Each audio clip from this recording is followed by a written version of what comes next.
House లో రెండో వారం నామినేషన్ల ప్రక్రియ ఈ రోజుతో ముగిసింది. అయితే నామినేషన్ లో మొత్తం 8 మంది సభ్యులు ఉన్నారు. పెద్ద క్లీన్ కి చీఫ్ కావడంతో యష్మికి ఓ పవర్ ఇచ్చాడు బిగ్ బాస్. దీని ద్వారా నామినేషన్ లో ఉన్న ఒక సభ్యుడిని సేవ్ చేయొచ్చు. అలానే లేని వాళ్ళని ఒకరిని డైరెక్ట్ గా నామినేట్ చేయాలి. ప్రేరణకి ఓటు, విష్ణుకి పోటు. ఇక బిగ్ బాస్ ఇలా పవర్ గురించి చెప్పిన అరక్షణంలోనే తన బెస్ట్ ఫ్రెండ్ ప్రేరణను సేవ్ చేసింది యష్మి. అలానే నామినేషన్ లో లేని విష్ణుప్రియను డైరెక్ట్ గా నామినేట్ చేసింది. ఇక దీనికి రీజన్ గా యష్మి చెప్పిన విషయం వింటే బుర్ర తిరిగిపోతుంది. వాళ్ళు లగ్జరీ లైఫ్ ను ఎంజాయ్ చేస్తుండగా ఎవరైనా బాధపడుతున్నారని తెలిస్తే అది సరిగా ఎంజాయ్ చేయలేరట, గేమ్ పై కాన్సన్ట్రేషన్ చేయలేరట. ఈ కారణం చెప్పి విష్ణుప్రియని నామినేట్ చేసింది యష్మి. దీంతో ఈ వారం నామినేషన్ల ప్రక్రియ ముగిసింది. నామినేషన్లలో ఉన్న సభ్యులు ఎవరంటే మణికంఠ, పృథ్వీ, ఆదిత్య, నిఖిల్, సీత, శేఖర్ భాష, నైనిక, విష్ణుప్రియ. నిఖిల్ కి సోనియా జలక్. ఇక నామినేషన్ల ప్రక్రియ ముగిసిన తర్వాత నిఖిల్ గురించి పృథ్వీతో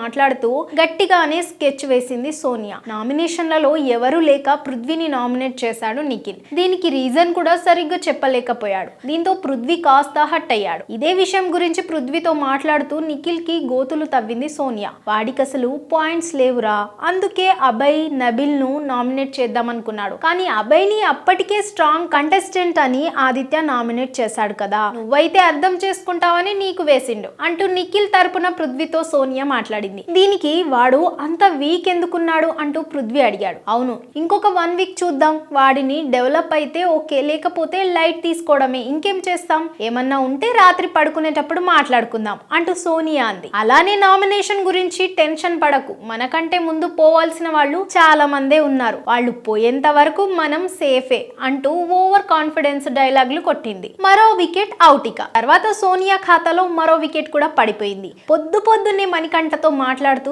ఎవడన్నా నన్ను రెచ్చగొడితే నేను ఎలా తీసుకుంటానో, ఎలా రియాక్ట్ అవుతానో అనేది చూపించడానికే విష్ణుప్రియతో అలా మాట్లాడా. అలా ఉంటేనే రెండోసారి మన జోలికి రారు. ఇక్కడ నేను ఫ్యామిలీని అందరినీ మిస్ అయ్యే కదా వచ్చా, నాకు కూడా హౌస్ లో ఒక అన్న కావాలి, ఒక తమ్ముడు కావాలి అంటూ సోనియా అంది. ఇక దీనికి మణికంఠ ఎందుకు ఎమోషనల్ అయ్యాడో అర్థం కాలేదు కానీ వెంటనే ఓ డైలాగ్ వేశాడు. నీకు విష్ణుప్రియకి డిస్కషన్ వస్తున్నప్పుడు నేను జడ్జ్ చేయలేకపోయా, ఎందుకంటే నాకు నీతో ఎమోషనల్ బాండింగ్ ఉంది. అక్క అంటే నువ్వు ఒక్కదానివే నాకు, సరేనా? నాకు ఎక్కడైనా నెగిటివ్ ఆలోచన వచ్చిందంటే క్లియర్ చేసుకోవడం నా హ్యాబిట్ అంతే అంటూ సోనియాతో అనగానే పాప వెంటనే మణికంఠకి ఓ హగ్ ఇచ్చింది. ఆ తర్వాత ఉదయం కాఫీ కప్పు పట్టుకొని పృథ్వీ దగ్గరికి వెళ్ళింది సోనియా. మాట్లాడిండా వాడు అంటే నిఖిల్, నీతో అదే పెద్దోడు, వాడు పెద్దోడు, నువ్వు చిన్నోడు అంటూ పులిహోర కలిపింది సోనియా. మాట్లాడాడు, ఫ్లిప్ అయ్యా బ్రో, పాయింట్సే దొరకడం లేదు ఆ టైంలో, అందుకే నీకు వేసా నామినేషన్, సారీ అని చెప్పాడు అంటూ పృథ్వీ అన్నాడు. ఇలా ఇప్పటికే హౌస్ లో నెమ్మదిగా ఒక్కొక్కడిని తన వైపు తిప్పేసుకుంటుంది సోనియా. నిజానికి మొదటి వారం హౌస్ లో నిఖిల్ సోనియాకి నువ్వా నేనా అన్నట్లు డిస్కషన్ నడిచింది. ఆ తర్వాత ఏమైందో ఏంటో కానీ నిఖిల్ ఆటే కాదు మాట కూడా మొత్తం మారిపోయింది. ఇక పృథ్వీ, అభయ్ కూడా ఇప్పటికే సోనియాకి జిగిరి అయిపోయారు. తాజాగా మణికంఠ బాబు కూడా అందులో చేరాడు. ఇలా తనకంటూ ఓ టీంను గట్టిగా తయారు చేస్తుంది ఆర్జీవి పాప.